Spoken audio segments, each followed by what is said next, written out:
Okay, so let's talk about Palantir. Top level, I think this needs to be said about Palantir before we get into the actual dynamics of what's going on. I think people are becoming very ungrateful.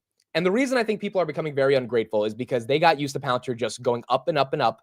And the one day where it faces a 12%, 15% retracement, people are freaking out. Now, I don't mean the majority of you in the chat. I think the majority of you in the chat are pretty, like, you have a good head on your shoulders. You have some common sense, to be honest. And you can recognize that if a stock goes up 400% in a year, 60% year to date, and it's only 6 weeks into the year, when the numbers are good, but it's not like NVIDIA type of numbers. We know that Palantir didn't put up an NVIDIA type of earnings. They put up a really good earnings, but it wasn't like 300, 400% year over year growth, right? It was 36%, which is good. In fact, that was expected. Then yeah, any little headline can take it down if the street is a little bit afraid. We'll talk about what headlines took it down and if I think there's any merit to those headlines. But the point is, it's a high beta stock. And I feel like Palantir got a lot of people into the name when in 2022, 2023, particularly retail investors that were smart enough to see value in it at $10, $15, $20. But you also have to be smart enough to realize, hey, it got expensive, right? It was almost $300 billion of market cap yesterday. Like just anyone can recognize, yeah, you know, when you're pushing Salesforce's market cap with 1/10 of the revenue, and 1/100th of the net income, you're probably going to be susceptible to certain headlines if the stock is already running on momentum, which I think we've been very clear about on the show for the past couple of months. Is this stock is not trading on fundamentals. I think everyone can agree the stock was trading on pure momentum, sentiment, S&P inclusion, NASDAQ inclusion, Doge, yada, yada. Like you can name all the different types of momentum that it's trading on, but it wasn't the fundamentals. And that's okay, because stocks trade like that sometimes, but also stocks go down because they trade like that sometimes. And so I think in general, the majority of people I talked to yesterday are pretty reasonable and they understand the decline, but you've got some faction of the Palantir community that's actually like upset. And unless you bought at 125, which I mean, there's nothing to say to you if you bought that high, not because it's bad to buy at that level, but because if you buy something when it's run up that much, you got to be ready to DCA. Like this is just the sort of universal rule of markets. If you're going to buy high, you got to be ready to buy lower. You didn't catch the bottom at 125. Like, let's just say that, right?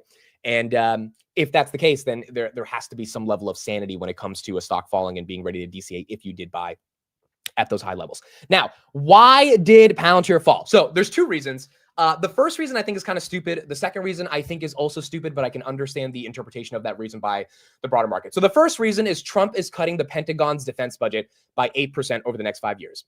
This headline I think it came out at 3:35 last night, and I go live in the market close at 3:45. So this headline completely shocked me because as soon as I saw it and I looked at Palantir, we had a pretty nasty decline of 7%, and then it turned into 10%. Now, why is this the stupid reason for Palantir to be down?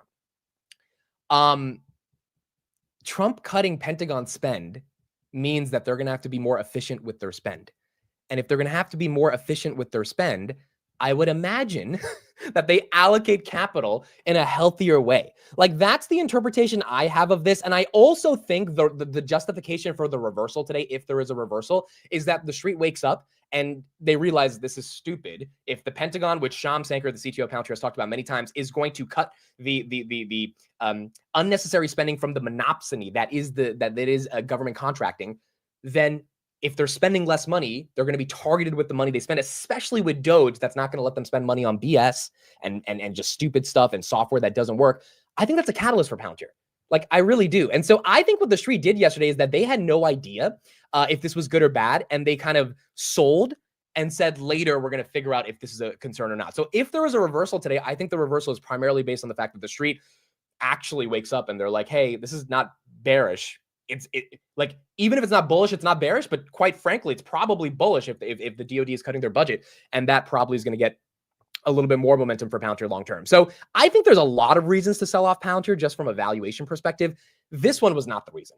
This one was not the reason that I thought made any sense. Dan Ives right here said, this Palantir sell-off is the bears trying to poke holes yet again in a transformational AI story that is getting stronger day by day. More focus on efficiency for the government between Doge and the DoD budget cuts is bullish for Palantir, given where they play in the Beltway. And I think this is not the wrong take. I mean, I don't know if the stock's going to reverse off this take, but this is absolutely correct in my opinion, unless I'm just undereducated about the fact that the Pentagon spends so much money on Palantir, and if they get this 8% budget cut, then it's going to be billions of dollars that doesn't go to Palantir anymore, which I really don't think is the case. But if that's not the case, then I think this is going to be a catalyst for Palantir in terms of it being more efficient for their spend, which is why Dan Ives is comparing this sell-off of Palantir to DeepSeek for NVIDIA. Now, some context here. Why do I think it's not DeepSeek for NVIDIA? Because I don't think it's DeepSeek for NVIDIA. When NVIDIA fell 20%, NVIDIA got really cheap, like really cheap. Palantir falling 15% is not really cheap by any sense of the imagination. Palantir is still a $250 billion market cap. Palantir still has a price of sales of 90. So like, could it be a dip that you can buy if you're riding the momentum? Yeah. Is it a dip that's like, oh my God, like as long as NVIDIA is going to keep up their revenue growth, you got to get into NVIDIA. It's not that type of feeling, I think, on Palantir, because the stock is still up for, like when NVIDIA fell 20%, it was down 20% year to date. When Palantir falls 15%, it's still up 45% year to date. And so from that perspective, I don't think that's necessarily the reason for comparing it to DeepSeek, but the metaphorical reason around DeepSeek being a stupid reason for the stock to sell off, that I think Dan Ives is correct about, and that I would agree with.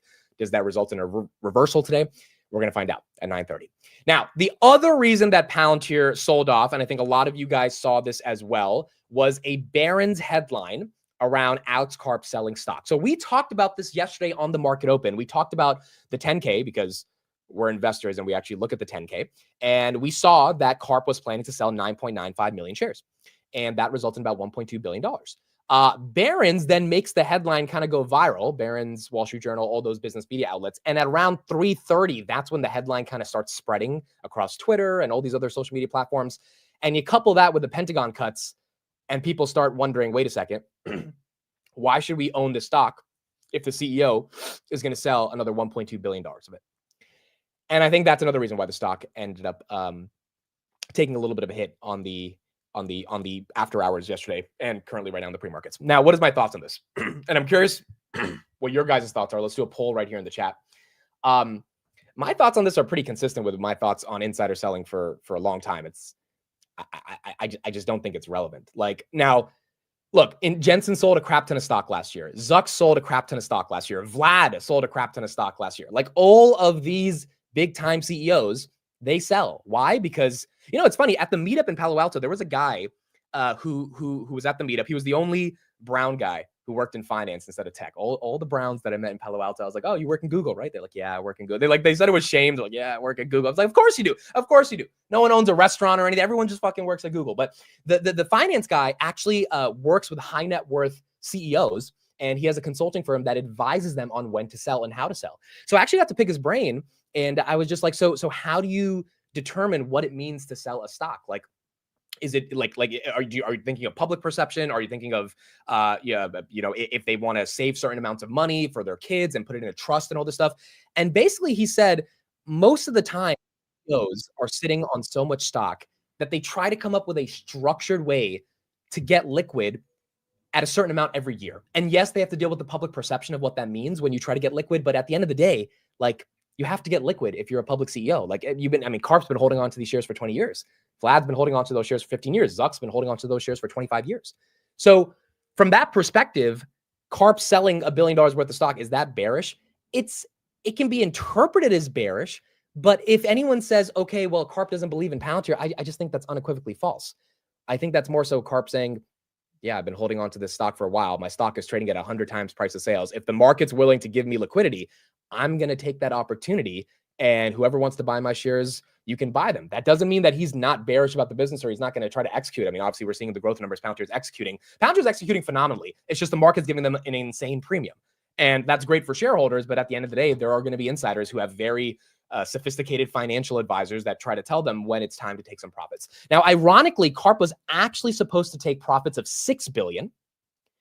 And that got reduced to $1 billion, $1.2 billion. So let me put this poll right here in the chat. Do you think Karp selling is a big deal? So actually, it's not as bad as what it seemed. I mean, if he was going to go through with the full $6 billion worth of sales, which is what the previous 10K said, I think we probably would have been down even worse because people would have been like really upset. But he ratified that to $1.2 billion. It's up to the market to figure out, is $1.2 billion so much to the point where they get scared of taking a chance on Palantir? And maybe it's just too much. On the other hand, maybe it's not that big of a deal because every insider sells, and if Palantir grows at 40% next quarter, no one's really going to care about Karp selling $1 billion worth of stock. I think insider selling is bad when insiders are using retail or institutions or whatever as liquidity and they're not executing. And I just don't think that's the case for Karp. Not to mention, he's got taxes, he's got other expenses. When you live that type of a life, you've got lots of money that you have to spend in a lot of different areas. Half of that money, or at least 20 to 30% of that 1.2 billion is, going to the government. So it's one of those things where I just don't think that could be the bear case. Now on Twitter, all the Palantir bears that have been waiting for this day for God knows how long, they've been waiting for a 10% pullback. They're claiming this is the most horrible thing in the world. Karp is dumping, yada, yada. I think a lot of those people own a lot of companies that have also dumped, the CEOs have dumped shares, and they're just using Palantir as the example because they want the stock to come down. So that's my take on this. I don't think Karp selling or the Pentagon drama is a reason for Palantir to sell off. I think Palantir's valuation was extended, and I could understand, not that it has to come down, but I can understand why it's coming down. And I think the street was searching for any catalyst, even a catalyst that's as ridiculous as the Pentagon is going to get more efficient, therefore they might cut Palantir, which logically just does not make any sense, as a reason to sell off the stock. And that's what we're seeing right now. That is what we are seeing here right now. Where is the poll results? Okay, so 77% of you say no, Karp selling is not a big deal. Okay, so let me ask another question right here. Do you think Palantir rebounds today? Do you think Palantir reverses? Now, one thing I will say is that I know a lot of you guys have very big stakes. I mean, I know people with 1 million shares. I know people with 100,000 shares. I mean, I know people that have a lot of, Palantir. And so if then the stock falls $15, if you have 1 million shares, you're down $15 million. So it can suck, right? You're looking at it and you're just like, holy crap, this doesn't feel good. But it's also like you're probably up a lot more than what you're down yesterday. And I think, I hate to be cliche and say you got to zoom out, but instead of the 1 day on your brokerage, you go to the 1 year or the year to date, because Palantir's still up 45%. And it's one of those things that I think can hopefully calm down some nerves. But I get it. I understand losing 10% of your net worth in a day is not fun. It's just one of those things where you got 400% on your net worth over the past year because of the name. Having a 10% pullback, I don't think is the craziest thing in the world.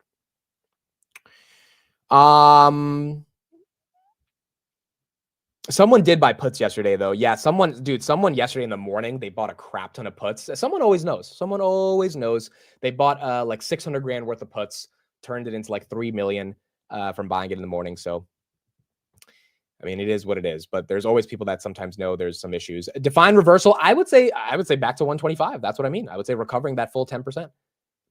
58% of you say no, 41% say yes. It's going to be interesting, bro. We have not had a sell-off of this magnitude since January, and that was kind of a slow sell-off in terms of like when we fell to 63. By the way, OpenAI just hit 400 million weekly users. That's up 33% since December. So OpenAI continuing to excel in terms of their metrics. And this is the first time we've had a real sell-off. And so I'm really curious at 9:30, do people step in and they say, yeah, this is our dip, this is our opportunity? Or do they say, all right, I'm going to wait till 85 again or 90, And I think we're going to kind of see how this ends up playing out. CNBC's talking Palantir. All right, let me pull them up. We'll see what they have to say. Also, Grok is now #1 on the App Store. So even though OpenAI has 400 million weekly active users, Grok is #1 on the App Store, beating ChatGPT. So Elon's Grok is starting to pick up a lot more momentum with the release of Grok 3. I believe, Jim, than it is right now. And as you point out, it was the 8% headline. Carl mentioned at the very top of the show in terms of potential cuts to the defense budget. There are those who obviously argue that the impact would be the opposite, because, of course, more efficiencies conceivably are available when you use Palantir, and therefore it would actually be used more often rather than less at the Pentagon. I'll leave that to you. But I do come back to the valuation itself, which we've talked about so many times, Jim, being, a territory that is extraordinarily high and doesn't seem to allow for a lot of room for error. Right, and that is the retail component buy-in. But what you just said at the end, David, is going to be the reason why I think the stock bounced from 106 to 109, which is that perhaps this is the way that Palantir has more business. Dave, we don't know. And I think in a vacuum where we don't know, retail will initially sell, which is what we're happening. But then what's happening? But then we say, hey, maybe it'll come back. And I don't want to say yes or no to it. But, Carl, the thing is so expensive. You can't have anything go wrong. Well, we talked yesterday about some of the favorites that had popular longs that were getting reversed. We mentioned AppLovin and Netflix and Spotify and some others. This is one of them. And I know that there are a bunch of analysts coming out and saying that this is the kind of fraud that we should be most worried about. At the same time, I thought there was a piece this morning which talked about how the underowned nature of the Mag 7 by retail. And I think it's rather extraordinary because.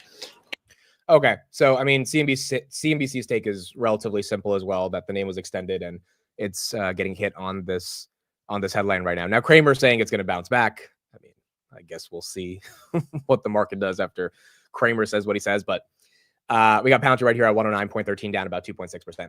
To me, dude, I slept like a baby last night with Palantir down. I mean, it's not concerning. It's just not. I feel like we have to be humble enough to realize 2024 was a phenomenal year. I mean, my expectations for 2025 was if we can end at 100, I would be really happy. We got to 125 and it's only 6 weeks into the year. Volatility is not like something we can avoid, especially on a high beta stock. There's so much stuff that Trump said yesterday about Russia, Ukraine. We got more tariff stuff. I mean, like, there's so many things that can be affecting this name throughout the rest of the year. It's just something we got to deal with. But I think for all of us that are on the journey together, which we have been for the past 4 years, this is nothing, bro.